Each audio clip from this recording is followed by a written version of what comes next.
where we left off. Yeah. Yeah, Uh, exactly. So, all right. So let's go back to our notes here. I'm gonna take note. We're at the 30-minute mark on my recording. Let's see. What question was I at? What country? Okay. Okay. Let's try this again. are people still watching? I don't know. I've lost track. We have 11 viewers in Meerkat. I had to restart the Meerkat stream because the Skype call interrupted the Meerkat thing. So then I had to Oh start that over. no. Yeah, it's kind of a mess. But that's okay. This was a big experiment, so it doesn't really matter. All right. Looks like we are live on Google Hangouts now, and hopefully they can hear you on. Hopefully they can hear you because I changed it so that they should be able to hear you through Skype. So hopefully they can. Okay. If they can't, that's all right. I'm getting it recorded on Audacity. Say a few words just to make sure. Testing 1 2 1 2. Yep. My internet sucks. Yep, we got you. All right, so at him, just as we were. Now, what country do you live in, Whitney?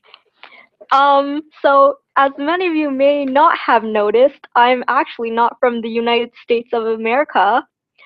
I'm actually a neighbor, and I live in Canada. Canada. That Well, country you guys love to make fun of. I'm really sorry about that. Uh, but it's all right. It's all right It's though. You okay. you, you just don't know you just don't know what freedom is all. It's okay. As a Canadian, I'm sorry too. Now that's the spirit. No, we love our neighbors to the north, of course. So now that we know you're from Canada, tell us a little bit more about yourself. Maybe what you're doing right now. Hold on, hold Aw, on, man. hold on. I'm getting stupid. I'm getting stuff from Skype right now, which Oh, is dumb because that means the audio is coming through. I think those are the messages I tried to send you. Oh, good grief. Let's quickly explain why you sound different all of a sudden. We weren't able to get the internet working very well, so what we're trying is we're using her phone now on Skype, so we're doing that for now. Mhm. All right, so why don't you go ahead and tell us a little bit more about yourself? Oh no, is this an elevator pitch? I'm not ready. Well, just say like what you're doing and what you know. Just say what you're doing. What I'm doing right now, No, other like than sitting on can you elaborate, please, David? yes. So you're a student, right? Tell us about being a student and some of the jobs you have and what you're studying.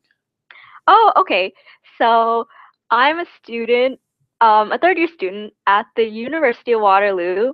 Some of you may have heard of it. It's a very famous engineering and computer science school here in Canada.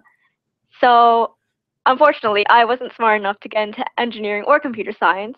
So I'm studying environment and business actually. Um, However, even though I'm very environmentally friendly and love our Mother Earth, my real passion is, as I found out recently, in marketing and technology. Are you still Fascinating. there? Yeah, I Oh, am. okay. So that's Okay. great. Whew. So yeah, there's no visual cue anymore. So you're into marketing and technology. Kind of go into that a little bit. How did you figure out you're into marketing and technology? So, when I first realized I got into marketing was actually at my previous internship. So, hmm, where do I start? Okay, so at my last internship, my official title was social media and web marketing specialist. And actually, before that, I never really thought of social media or marketing actually as like a viable career for me because I used to think that I was really bad at like getting to know people and talking to them, and That's hilarious that you thought that. I'm really shy sometimes. I like to be alone sometimes, but anyway. Also, my parents really, really wanted me to go to law school, so that was what I had been aiming for. But then around a year ago, I realized that I actually did not want to study law for the rest of my life, and I didn't want to do another 4 years of school after these 4 years. So, so yeah. But anyway, so as I mentioned at my previous job, I did I did social media and web marketing, and how I actually got it was because they were a video game startup, and I really enjoy video games, and I really believed in the game that they were marketing. Um, and you can actually find it online. It's called Prismata, and it's an online multiplayer game. Now, how do you spell Um, Prismata so people can search for it? the way it sounds, so Prismata. All right, so Prismata. All right, great. Yes. Yeah. So yeah, and that was how I got into marketing. And actually, I think the first moment I realized that I really, really enjoyed it was when we actually went to Fan Expo to demo the game. So here I was, and a first time marketing intern, 1 week into her new job, and we were going to one of Toronto's like biggest like nerd conventions, I guess you could say. Sounds like in heaven Fan to me. Well, it kind of is. I mean, there's pretty much everything at Fan Expo, like anime, comic stuff, TV shows, video games, like you name it, whatever a nerd can ask for. So yeah, we went to Fan Expo to demo, and then I don't know, the whole weekend we spent there was like exhausting. Like we were standing like 12 hours a day and like talking to like hundreds of people, trying to get people to stop by our booth and check out the game.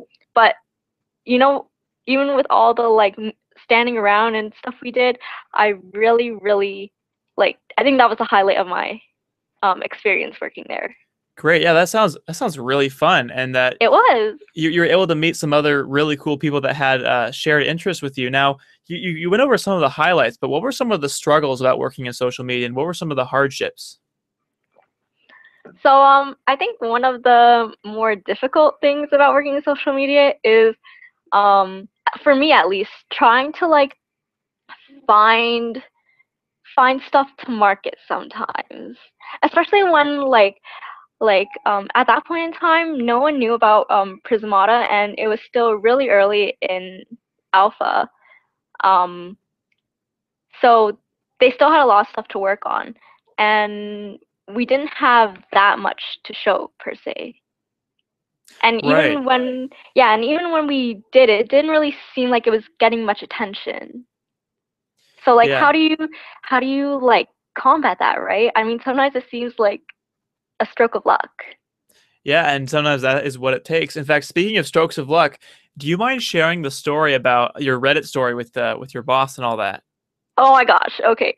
So the Reddit story that David is actually talking about is so if you know anything about Prismati, you might have heard it being called quote unquote the like Reddit's game or something, or the game of Reddit, because we actually ended up on the front page of Reddit 4 times during my Four times?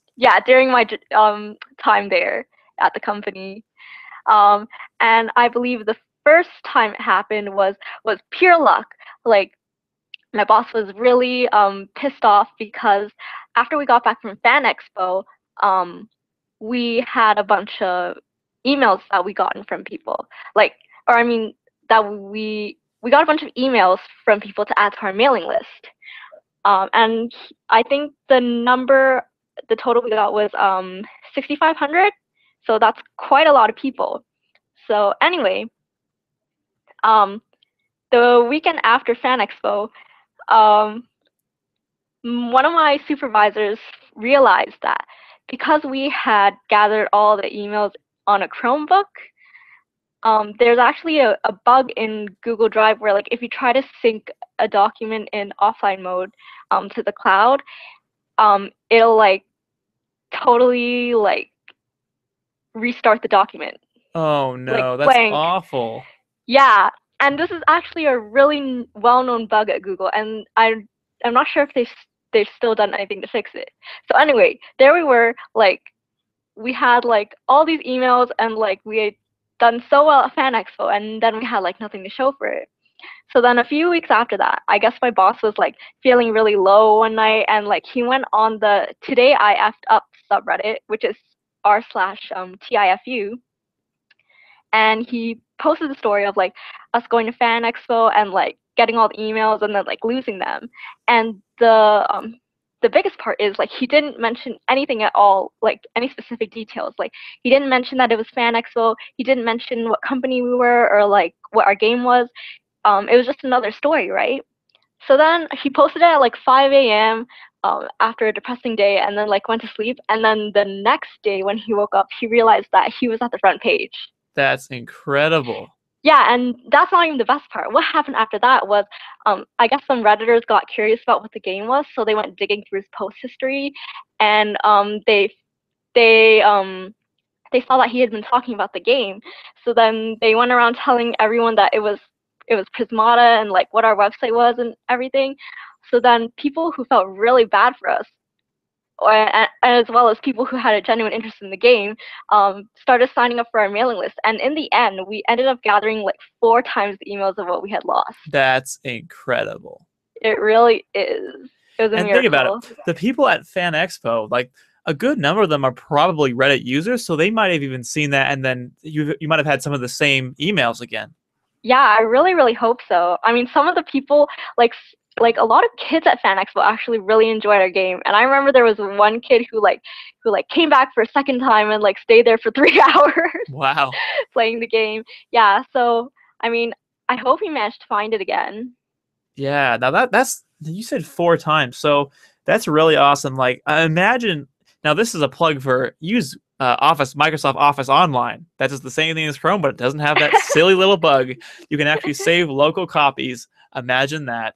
So I bet you guys dumped all your Chromebooks after that. I don't know. I think it's still lying around the office, but we'll definitely be more careful in the future with that. You better mark it with like a red X or something. Actually, that reminds me.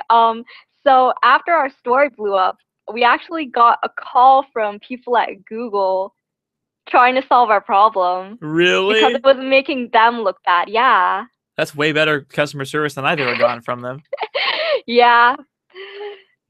That is really funny. Thank you for sharing that. That's such a great story. Cool. So now you and I have known each other for, I don't know, since I want to say 2011. Does that sound right? Yeah, it does.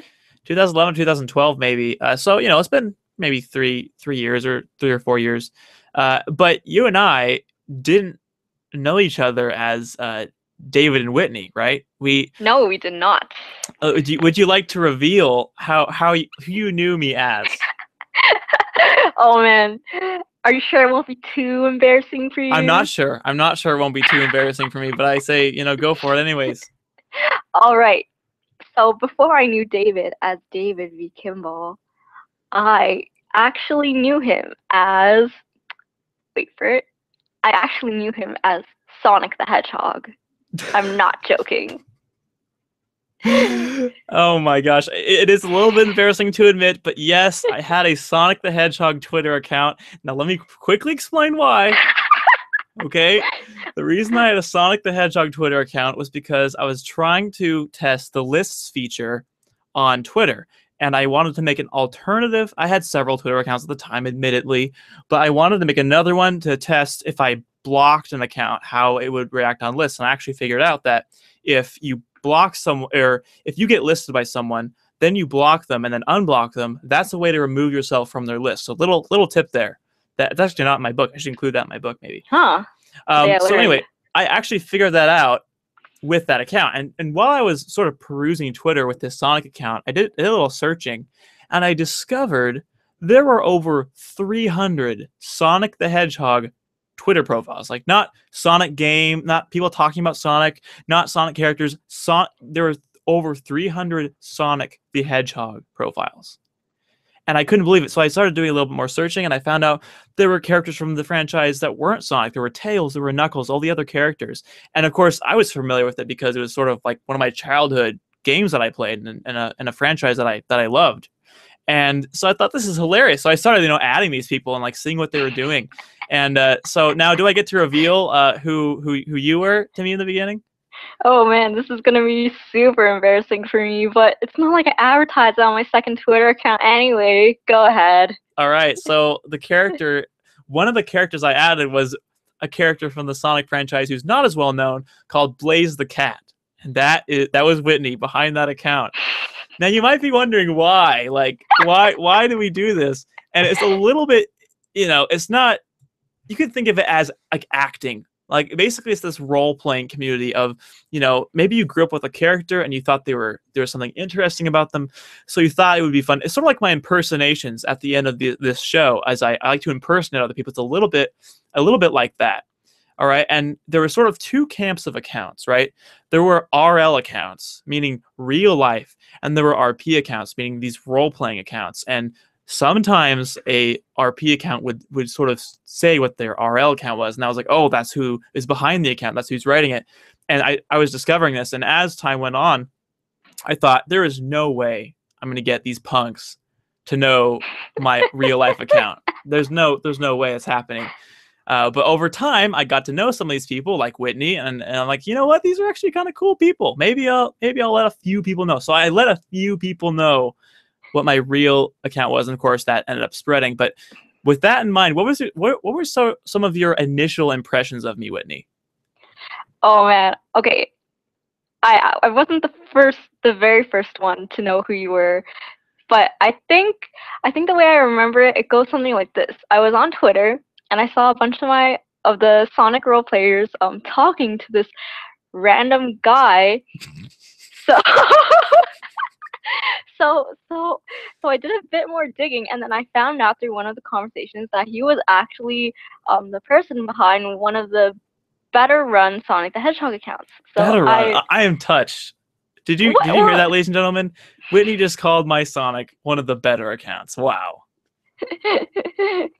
No surprise. But anyway, so then I got really curious, and I was like, there is no way that this guy is a role player. First of all, his profile photo is actually a picture of him, and secondly, he has a very well written and professional biography written about him. There's nothing like having to do with any fandoms or Tumblr or anything that the other role players write about.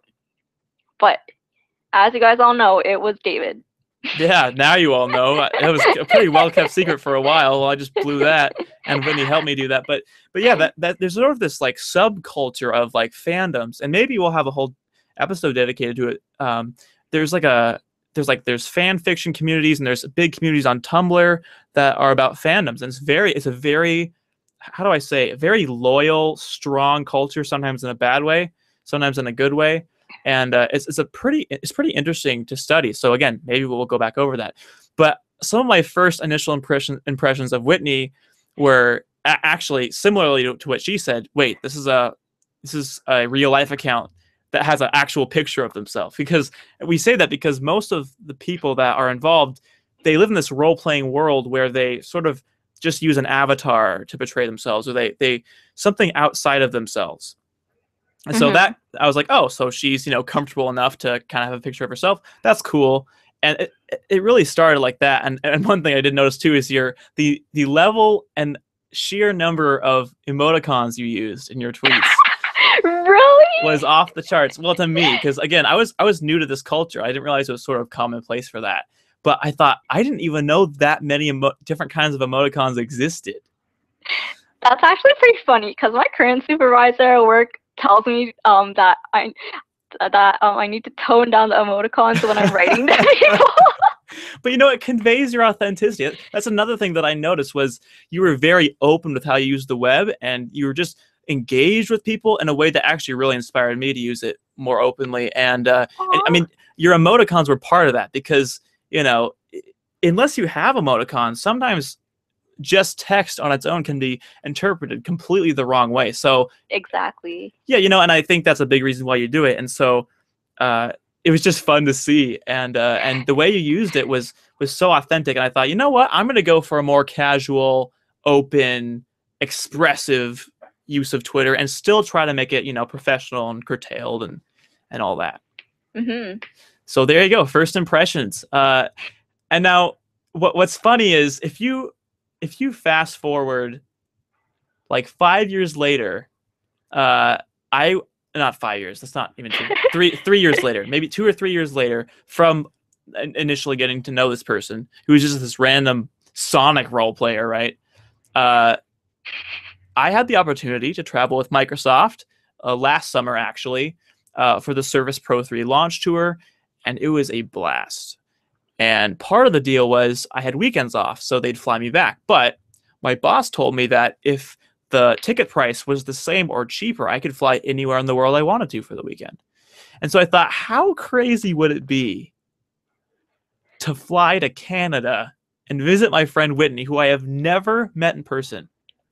And I thought, you know what? I'm going to hit her up and see if she's down for it. So do you remember getting the message, Whitney?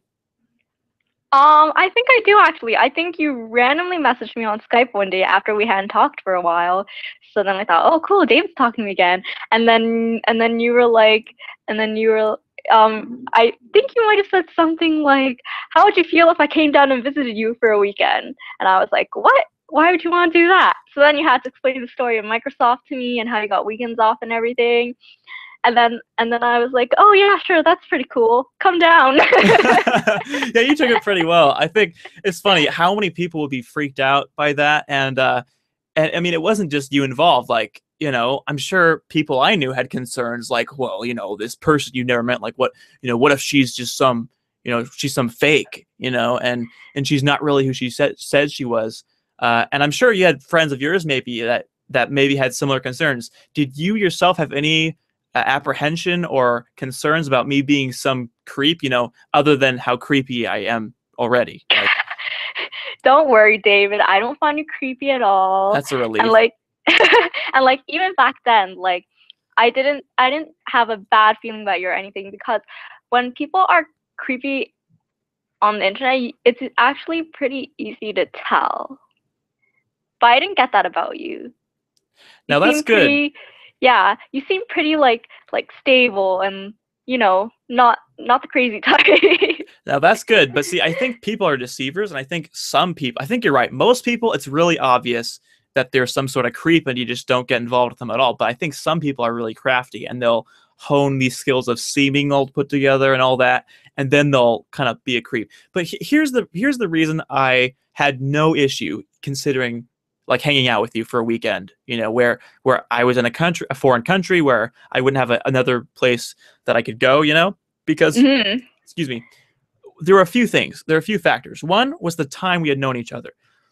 Like, a few years isn't that long, but in the internet realm, it's pretty long time, like, of staying friends, right? And another thing was, when you have Skype conversations or audio conversations with someone, it almost completely verifies their identity, because you see what they look like, you know what they sound like, and it either involves incredible ventriloquist acts or very realistic puppets to impersonate someone. Like, you have to go above and beyond to fake that, right? Yeah, definitely. It's not hard to upload a fake profile picture and make your name different. That's not a problem. But actually having that conversation, it's so hard to fake. And we've had a few conversations like that where, we wanted to talk Sonic, or we wanted to talk, what was going on in our communities or what have you.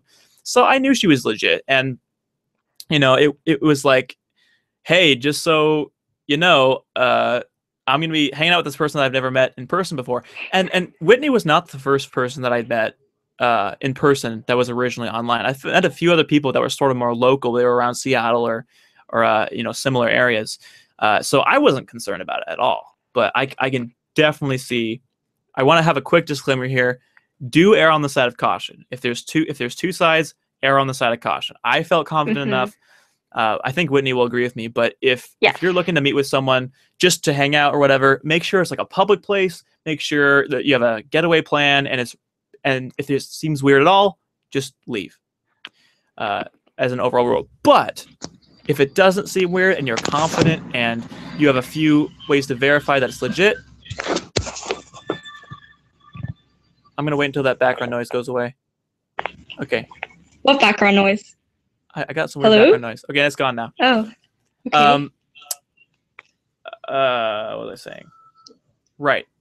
So if you have no reservations and it seems like everything's legit and you have some good reasons to back it up, meet people in person. It is super rewarding, and it's like, people ask me too, like, is it awkward Actually, I'll ask Whitney first. What do you think of the people that you've met that were originally online acquaintances? How was the experience? Is it awkward? Is it weird? Is it cool? How would you describe it? Actually, I think other than you, David, there's only been one other person that I've met online in person. Okay, well, I mean, if you don't mind maybe describing that experience and then also kind of describing the experience where we met, like, can you go into that? Sure. So, I mean, like the okay, wait, I'm gonna have to conjure up some memories from a very long time ago, Oh, take your time. from grade 10. Wow. Yeah, it was a long time ago. And I remember the first guy I met was on OMG Pop. Do you remember that site, David? No, I don't. I don't. I'm disappointed in myself. But what is OMG Pop? So it was a game site where like you could go to play games like Neck 4 and Pool. It was really fun until they got bought out by Zynga. But anyway, there were also chat rooms there, and I used to frequent one a lot called like it has something to do with Asians, but anyway. So a few of us would like be regulars on there, and this guy was one of them. And I found out that he was actually from a town close to me, so like local, like David said. So every year, Toronto has a university fair for their upper year high school students. So I decided to go with my friends, and I invited this guy to hang out with us. So How did that trying to go? conjure those memories. I think it went pretty well. I mean, I think they all got along well, and we got along well. But the thing was, I had a crush on him. I think he was able to tell. I don't think he was interested in me at the time. So after that, we didn't really meet up again. Interesting. Now that's another component to it is you don't always know the intention of the other person. So that actually leads me into this next point. What was hilarious about flying over and going in Canada was I had to go through customs. And when I went through customs, they asked me a ton of questions about why I was in Canada and who I was seeing. And so the first question they asked me was, why are you here? And I said, well, to see a friend. And they said, well, where does he live? And I said, well, she lives in Toronto. And then like he did this whole eyebrow raise thing, and he's like, so is this a romantic interest? And I said, well, no, it's not. And then he of course asked, well, how do you know her? And I said, the internet. Eyebrow raise continues, and he says, what part of the internet? He asks me what part of the internet. Like, I was prepared to say something like, oh man, I know this someone from online, but I was not prepared to say, I know this person from this part of the internet, right? So I said, well, I know her from Twitter. And then he says, how on Twitter do you know this person? So I ended up spitting out Sonic role-playing community. And at that point, it must have been evident that I was a little embarrassed because he said, oh, don't feel bad at all. Don't feel bad for saying that. We get some really weird answers here. So this is like nothing. So I felt better after that. But so with that in mind, I know you had some roommates. I think a lot of them were gone for that weekend, but you had some roommates. How did they react? Do you remember telling them or anything? Yeah, so I think I told them that, well, actually, I might have just told them that a friend was coming to visit. But anyway, yeah, so you're right. The majority of them were, I think almost all of them were gone that weekend. But yeah, I remember they were saying, "Oh, you're gonna meet up with someone on the internet? That's pretty cool." and actually, remember, David, you actually met two of them. Yes, and I did. And then so one of them was Michael, who's my current boyfriend, and then the other one was Abby. And even though she only met you for like 5 minutes, like she's super nice and everything. I remember she like lent you her bed to sleep on and everything because she was gone for the weekend. Yeah, I was all prepared to sleep on the couch, and she's like, "Oh no, I'm gone. Here's my room." And I thought, what? Like that really humbled me because I thought if I had some stranger visit and they were like a friend of my brother's or something, would I lend them my bed in my room like that? And she was just so happy to do it, and I was blown away. I was like, yeah, that was so really cool. Sweet. Shout out to her. Yeah. Oh, and also so there's one of my other roommates whose actual name is actually Winnie without the H. But anyway, yeah, so I remember I was talking to her and I told her, "Oh yeah, so one of my friends is coming over and we met online and like stuff and stuff." So then she asked to see a photo of you, David. And then when she saw you, she was like, "Wow, he's really cute." Did I ever tell you that before? Yeah, I think you mentioned that. And what's so funny is like that reminds me like when we took pictures together because it was like finally we met, and as soon as you throw up a picture of yourself and some girl, at least in my case, it's like your family's like, "Hey, so how long you guys been dating?" And I'm like, well, we're not dating. And that happened one time when I met iJustine. Of course, she's that popular YouTube celebrity. And of course, she's a YouTube celebrity. So why don't you want your picture with this person? So I took a picture with her, uploaded it. At least 3 text messages saying, "Who's your new girlfriend?" Like, yes, I'm dating iJustine. Yeah. And of course, they wouldn't know who it is. And that's the thing is, oftentimes it's due to them not knowing what's going on or whatever. But it's a funny case study to see how people react to context-less images and posts. It's just kind of funny. Do you remember any reactions people had to like photos of us, maybe people that didn't know us or what have you? Well, my conclusion is that Canadians are slower to judge than Americans. Wink, wink, nudge. All right. And Well, you don't have freedom, so does it matter? Okay, hear me out first. The reason why I think that is because I actually didn't get any comments saying stuff like, "Oh, is he your boyfriend?" or anything like that. I think the majority of my friends actually read the caption that you posted, and I think it was something like finally met my online friend Whitney in real life or something. And I remember a lot of them actually asking me, "Did you actually meet a guy in person that you met on the internet?" Now that's like 100,000 times cooler than the responses I got. I don't think it has anything to do with the country, honestly. I think it has to do with our circle of friends and I agree. and just different interests and priorities. So I think that's part of it. But that's pretty funny, and that's cool that they asked about that. What did you tell them? Well, I wasn't gonna lie to them, of course. So I said, I'm sure I said something like, "Yeah, like you don't." That's great. All right. Well, anyway, needless to say, we had a great time. Winnie was great. She first off, she met me in the airport, and that was cool. That was, she was a little bit shorter than I thought she'd be. Excuse you.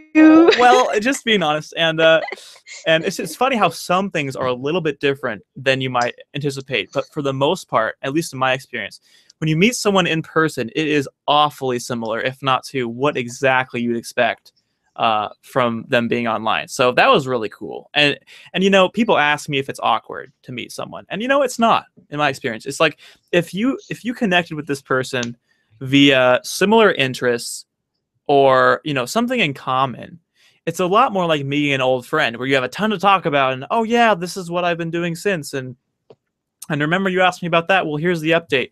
And it's a lot more like that, and it's a lot more rewarding than people think it is. Would you agree, Whitney? What would you say?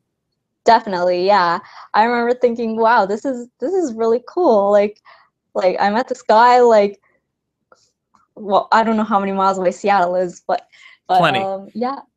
What? Sorry? Plenty of miles away. Plenty of miles. Yeah, I met this guy plenty of miles away from me, like in a different country even. And now we're sitting together in like this taxi and like heading back to my place, and we're gonna like see the CN Tower together and stuff like that. Like, it's pretty cool. We got to go to that cool aquarium. We got to go to the CN Tower. You showed me all around Toronto. You got to show me the University of Waterloo, right? Yeah. And you made me try that one coffee drink or whatever it was. The iced cappuccino. Yeah. Oh man, that thing was. Wasn't a fan. That's right though, because we had bubble tea. One thing that I remember as well that I was totally a derp on my part was I was sort of taken aback by Canada's system of credit cards, and you guys are all up to date and all modern and have like the new chips, and we're just now rolling them out as the United States is adopting them in their stores. And I didn't have one, so I was like the derpy American that had to like give him my card. And as I was shuffling through my wallet, I was like pulling out the first card I see. I'm like, "Do you take U.S. Bank?" And I was like, "Wait." And then like they gave me this strange look, and I was like, "I mean Visa." because U.S. Bank is the bank, not the card. Yeah, I meant Visa. Anyway, I just felt like a total dork. But anyway, all that to say, it was really, really fun experience. And that goes for the whole summer. Traveling with Microsoft was a blast. And then, seeing a friend was like this and that's another thing was I would routinely tweet out where I was. And inevitably somebody, one of my Twitter followers or somebody would be like, I live there. Let's hang out and do something. And I did. And I met tons of, maybe not tons, that's an exaggeration. I probably met a good 10 different people that I never met in person before. And it was awesome. And so I recommend it. If you can do it, meet your online friends in person. All right, Whitney. Now, when you click and make noises, that gets picked up, by the way. So if you don't mind I'm being sorry. a little bit more conservative in your clicking and typing, I'd really appreciate that. I'm not even typing, though. Okay, well, whatever you're doing, it's causing noise. Okay, no problem. So now it's time for the Ask David V section of the show. I ask questions, and you answer them. The answer to the last episode's question was, what is your favorite band? And we had Brit, let's see if I can remember off the top of my head. Coldplay was one of them. I can't remember the rest. If you want to hear the rest of Brit's, listen to the last episode, beyondtweeting.com/003. Whitney, while you're here, what is one of your favorite bands? Oh no, I'm not prepared for this question. Okay, well, pick one band that inspires you. Okay, I really, really, really enjoy Yellowcard. Yellowcard, excellent choice. Great rock band. Cool. Yes. The question of this episode is, have you met anyone in person who you first knew, online? So in other words, have you met any online friends in person? If you have, or if you haven't, click the poll link in the notes of this, or simply send me a tweet with Ask David V, and I will respond to you and send you the link to that poll. It's actually being voted on as we speak and will be available for 24 hours. So it'll be really interesting to see what my followers and what sort of my social circles have to say about online friends. The social network of the day, inspired partially from Whitney because she updated hers recently, is about.me. So about.me is a great personal bio website that has a cool social component. You can add your social networks and connect your profiles, and it's really easy to find other people on the platform. And I recently rolled out something called Intro by about.me. And Intro is cool because you can create sort of a digital business card. And when you get someone's email address, you can send them a link to your about.me page really easily. And it's like a digital business card. And the application for Intro is available on iOS, Android, and is also a universal Windows application, which is very, very cool. Whitney, have you heard about the Intro feature to about.me? No, I have not, but I will have to check it out after this podcast. Do it. It's very awesome. I only recently discovered it, so I thought it'd be good to plug it here on the show. Now, let's take a trip to the app graveyard. These are the applications that are no longer with us. Today's dearly departed application is Gowalla. Gowalla was a great geolocation social network that was primarily competing with Foursquare. And what was funny about Gowalla was it was very infamous for looking beautiful and having stickers and just being a great experience. But there wasn't a whole lot of incentive as far as you didn't get specials when you checked in. The social component was it was lackluster. It didn't connect with other platforms like Foursquare did as well. And inevitably ended up, I think it got acquired first and then it died. I want to say Facebook acquired it. No.